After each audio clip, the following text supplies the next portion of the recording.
क्या ख्याल है फिर हम इसी मज़ेदार टॉपिक पर बात करें?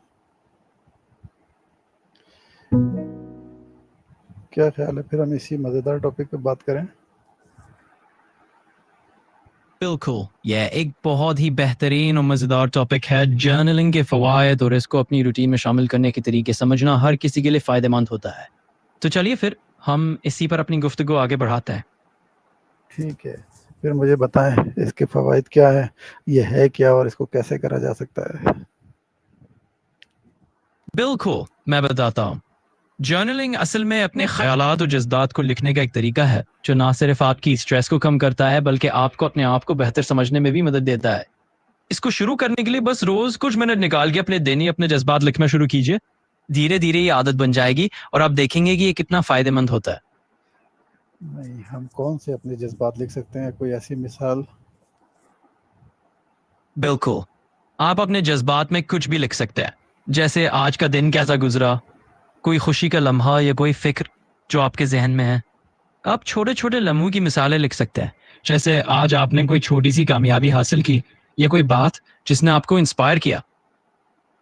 और क्या इसके अंदर हम प्लानिंग भी लिख सकते हैं अपने डेली की? बिल्कुल, आप अपनी डेली प्लानिंग भी लिख सकते हैं। इससे आप अपने दिन को ज़्यादा बेहतर ऑर्गेनाइज़ कर सकते हैं और अपने गोल्स पे फ़ोकस रख सकते हैं। और आने वाले वक़्तों के लिए भी प्लानिंग कर सकते हैं। हाँ, बिल्कुल। आप आने वाले वक्त के लिए प्लानिंग भी लिख सकते हैं। इससे आपको अपने फ्यूचर गोल्स को साफ और वाज़ेह तरीके से समझने में मदद मिलेगी। अच्छा, लिखने का इंसान की ज़हनी सेहत पे, ज़हनी हालत पे क्या असर होता है? जर्नलिंग यानी लिखने से इंसान की ज़हनी सेहत पे काफ़ी अच्छा असर होता है। ये स्ट्रेस को कम करता है, जज़्बात को बेहतर समझने में मदद करता है और अक्सर लोग अपने आप को ज़्यादा मानेगा तरीके से महसूस करते हैं जब वो अपने ख़यालात को लिख लेते हैं। और बहुत मैंने देखा है 99% लोग तो ऐसे हैं जो शायद ही कुछ लिखते हों या अपने ख़यालात को लिखते हैं। जो 1% लोग हैं, क्या उनके कामयाबी के चांस बढ़ जाते हैं इस आदत से? ये काफ़ी दिलचस्प बात है। जो लोग ये आदत अपना लेते हैं, उनकी कामयाबी के चांसेस वाक़ई में बढ़ जाते हैं क्योंकि उनके गोल्स और प्रायोरिटीज़ ज़्यादा क्लियर हो जाता है।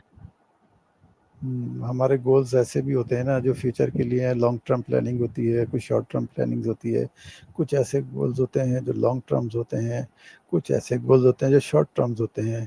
तो उन सबको डिसाइड करना, उन सबको लिखना हमारे लिए कितना मुफीद साबित हो सकता है और हम इसकी प्लानिंग कैसे शुरू करें स्टेप बाय स्टेप? बहुत बहुत अच्छा सवाल है। दरअसल अपने शॉर्ट टर्म और लॉन्ग टर्म गोल्स को लिखना आपके लिए बहुत मुफीद होता है क्योंकि इससे आप इन्हें बेहतर तरतीब दे सकते हैं। शुरुआत के लिए आप एक सीधा सा स्टेप लें। पहले अपने गोल्स को कैटेगरीज में डिवाइड कर लें, शॉर्ट टर्म अलग और लॉन्ग टर्म अलग। फिर हर दिन या हफ्ते में थोड़ा वक्त निकाल के उन्हें धीरे धीरे लिखना शुरू करें। आप देखेंगे कि इससे आपको अपने गोल्स को अचीव करने का रास्ता और भी जाहिर हो जाएगा। जो इसमें वक्त और हालात के हिसाब से चेंजिंग भी आती रहती है ना। अब फ़र्ज़ करें कि मेरा एक लॉन्ग टर्म गोल मैंने डिसाइड किया है, मैं मेरा टारगेट है, लेकिन वक्त और हालात तब्दील हो जाते हैं, मेरी अपनी पोजीशन तब्दील हो जाती है, मेरा सेहत का कोई इशू बन जाता है, मेरा फाइनेंशियली कोई इशू बन जाता है या मेरे इर्द गिर्द का माहौल तब्दील हो जाता है। उस सूरत में फिर हमें क्या करना पड़ेगा? हम कैसे अपने गोल्स को अचीव कर सकेंगे? ये बिल्कुल ठीक बात है।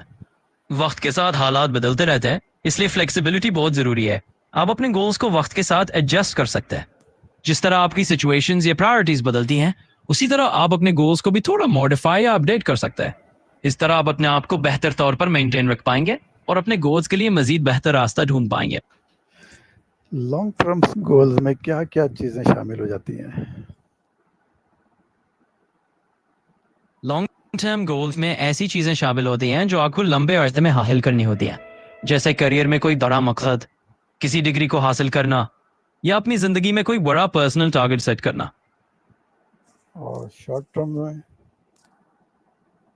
शॉर्ट टर्म गोल्स में ऐसे मकसदात आते हैं जो आप थोड़े कम वक्त में हासिल कर सकते हैं। जैसे एक महीने में किसी स्किल को सीखना या कुछ हफ्तों में किसी छोटे से प्रोजेक्ट को कंप्लीट करना। अच्छा, ये किन एज ग्रुप्स के लिए बेनिफिट्स देती है या फ़ायदेमंद साबित हो सकती है? और बच्चे अपना गोल्स कैसे करें? ज़ाहिर है उनकी इतनी समझ नहीं होती। ये तो बड़े लोग तो कर सकते हैं, लेकिन बच्चों के लिए इसमें क्या सजेशन होनी चाहिए? बच्चों के लिए तो ये काफ़ी फन तरीका हो सकता है। उन्हें छोटे छोटे स्टेप्स में अपने गोल्स प्लान करने की सलाहियत दी जा सकती है। वो कैसे? आप बिल्कुल सही कह रहे हैं। बच्चों के लिए गोल्स को सेट करना थोड़ा आसान और मज़ेदार बनाना चाहिए। छोटे माइलस्टोन्स या स्मॉल टास्क सेट करें और उन्हें उनकी छोटी छोटी कामयाबियों पर इनकरेज करें। कोई मिसाल आप दें मुझे? बिल्कुल। एक मिसाल ये हो सकती है कि अगर एक बच्चा अपने स्कूल का एक छोटा सा प्रोजेक्ट पूरा करना चाहता है, तो उसे ये बताया जा सकता है कि वो पहले प्रोजेक्ट को छोटे छोटे हिस्सों में डिवाइड करे। क्या ये जो है हमारे रोज़मर्रा की जो घरेलू ज़िंदगी होती है या फैमिलीज़ होती हैं, ख़वातीन होती हैं, बड़ी एज के लोग होते हैं, उनकी लाइफ में भी किसी तरह से इससे बेनिफिट लिया जा सकता है? हाँ, बिल्कुल। ये अप्रोच सभी के लिए फायदेमंद हो सकती है, चाहे वो घरेलू जिंदगी हो, फैमिली की जिम्मेदारियां हो या उम्र रसीदा अफराद हो। मेडिकल के हिसाब से, सेहत के हिसाब से इससे किस तरह से फ़ायदा लिया जा सकता है? मेडिकल और सेहत के हवाले से भी इसका फायदा उठाया जा सकता है। जैसे आप अपने हेल्थ गोल्स को छोटे छोटे स्टेप्स में डिवाइड कर सकते हैं। मसलन? मिसाल के तौर पर अगर आप फिटनेस इंप्रूव करना चाहते हैं, तो डेली एक्सरसाइजेस को छोटे सेशंस में बांट सकते हैं या अपनी डाइट में छोटी छोटी हेल्दी चेंजेस ला सकते हैं। बिल्कुल, डाइट बहुत ज़्यादा ज़रूरी है और वही आने वाले वक़्त के लिए आपकी किसी भी सेहत के लिए बहुत अहमियत रखती है। इसी तरह एजुकेशन है और बहुत सारे हैं, बिज़नेस में भी कर सकते हैं। तो आया छोटे हमारे जो कारोबार होते हैं, माइक्रो फाइनेंस बिज़नेसेस हैं और इस तरह के और छोटे कारोबार हैं, उनमें ये कितना मुफ़ीद साबित होगी? बिल्कुल। ये छोटे कारोबार या माइक्रो फाइनेंस वाले बिजनेसेस के लिए भी काफ़ी मुफीद हो सकती है। वो कैसे? जैसे आप अपने छोटे कारोबार के गोल्स को अचीव करने के लिए उन्हें मैनेजेबल टास्क्स में डिवाइड कर सकते हैं, ताकि हर स्टेप आपको आगे बढ़ने में मदद दे। वो स्टेप क्या हो सकते हैं? मिसाल के तौर पर आप पहला स्टेप ये रख सकते हैं कि अपने कारोबार के लिए एक छोटा सा डेली या वीकली प्लान बनाएं। मकसद क्या क्या प्लान बनाया जाए? कोई हेल्प आप मुझे बताएँ ना। हाँ, ज़रूर। आप एक सीधा सा प्लान ऐसे बता सकते हैं कि पहले अपने गोल्स को साफ तौर पर लिख लें, फिर उन्हें छोटे स्टेप्स में डिवाइड कर लें। और फिर स्टेप बाय स्टेप उन पे अमल करें। बिल्कुल। और फिर हर स्टेप को आराम से अपनी रूटीन में ले आएं, ताकि आप धीरे धीरे उस पर अमल करते हुए अपने गोल्स को अचीव कर सके। अच्छा, हम कोई स्किल सीखना चाहते हैं तो ज़ाहिर है आने वाले वक्तों में या आजकल के दौर में एआई हमारे पास इस वक्त सबसे बेहतरीन स्किल नज़र आती है। आप क्या समझते हैं, ये स्किल हमें फ़ायदा दे सकती है? हाँ, बिल्कुल। एआई जैसी स्किल्स सीखना आज के दौर में बहुत ही फायदेमंद हो सकता है। और हमें उसमें मुख्तलिफ टूल्स को यूज़ करना है तो उसके लिए हम क्या स्टेप्स लें? सबसे पहले आप इन टूल्स के बारे में थोड़ा रिसर्च करें और फिर एक बेसिक ट्यूटोरियल या गाइड से शुरू करें। आप क्या सजेस्ट करेंगे, कौन सा टूल्स पहले इस्तेमाल किया जाए? मेरा मशवरा ये होगा कि आप शुरुआत किसी आसान और बिगिनर्स फ्रेंडली टूल से करें, जैसे कि पाइथन के लिए जुपिटर नोटबुक या फिर बेसिक एआई टूल्स प्लेटफॉर्म्स जो ऑनलाइन अवेलेबल है। उसमें कोई एक आध टूल्स का नाम बताएं। हाँ, जरूर।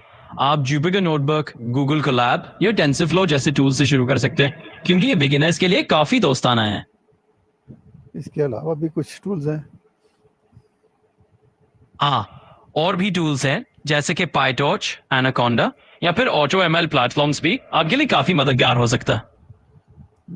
लेकिन इसके लिए किसी न किसी की हेल्प लेनी पड़ेगी ना, आप इसको कैसे समझ सकते हैं, कैसे सीख सकते हैं? किसी न किसी की हेल्प तो लेनी पड़ेगी ना?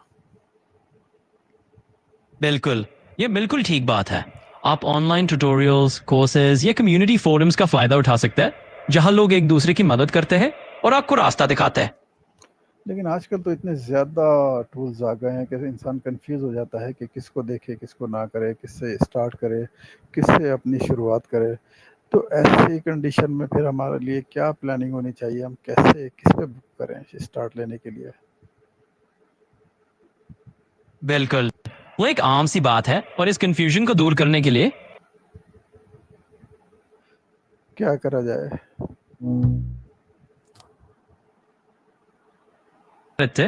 आते ही छोड़। हाँ, बस इसी तरह धीरे धीरे आप अपना प्लान तैयार करते जाए और एक एक टूल को एक्सप्लोर करते हुए अपने कॉन्फिडेंस को भी बढ़ाते चले। अच्छा, ये आदत बच्चों में, लिखने वाली आदत बच्चों में भी शुरू से होनी चाहिए। और अगर हम स्टार्ट से बच्चों को शुरू से ये चीज़ें सिखा दें कि वो अपने गोल्स को लिखना शुरू कर दें, अपनी तमाम चीज़ों को लिखने की आदत डाल दें, तो मेरी ज़ाती राय है ये है कि बड़े होने तक ये बहुत फ़ायदा दे सकती है और मैच्योर हो जाएगी एक आदत। तो आप क्या सजेस्ट करते हैं, क्या होना चाहिए इस सिलसिले में? और कौन सी ऐसी शख्सियत या कौन से ऐसे लोग हैं जो इस आदत को डेवलप करने में अपना भरपूर किरदार अदा कर सकते हैं? मैं भी यही समझता हूं कि अगर बचपन से बच्चों में लिखने की आदत डाली जाए तो ये उनको बहुत फायदा देगी। आप जैसे पेरेंट्स या टीचर्स इसमें बहुत अहम किरदार अदा कर सकते हैं, क्योंकि आप उनको ये आदत रोजाना थोड़ा थोड़ा करके सिखा सकते हैं। इसमें पेरेंट्स का ज़्यादा किरदार है या टीचर्स का? पहले तो बच्चा घर से सीखता है ना, लेकिन जिस वक्त वो घर में होता है, छोटा होता है, वो इस काबिल नहीं हो सकता कि कोई लिख सके या समझ सके। फिर वो जो है प्राइमरी तालीम की तरफ जाता है, वहाँ मेरा ज़ाती ख्याल है कि टीचर की जिम्मेदारी थोड़ी सी ज़्यादा हो जाती है। बिल्कुल, यह एक बैलेंस होता है। घर में शुरुआत में पेरेंट्स का किरदार बहुत अहम होता है, लेकिन जैसे ही बच्चे स्कूल जाते हैं वहाँ टीचर्स की जिम्मेदारियां थोड़ी ज्यादा हो जाती हैं, क्योंकि वो उन्हें लिखना और समझना सिखाते हैं। और टीचर का अगर खुद ही ना मालूमात हो, उसको खुद ही ना पता हो इन सारी चीज़ों के बारे में, फिर क्या करेंगे? हाँ, यही एक ज़रूरी बात है। इसलिए टीचर्स को भी अपना इल्म बढ़ाने की ज़रूरत होती है, ताकि वो नए टूल्स और तरीकों से वाकिफ हो सके और बच्चों को भी अच्छी तरह समझा सके। Very nice, nice meet to you. मुझे खुशी हुई आपसे बात करके।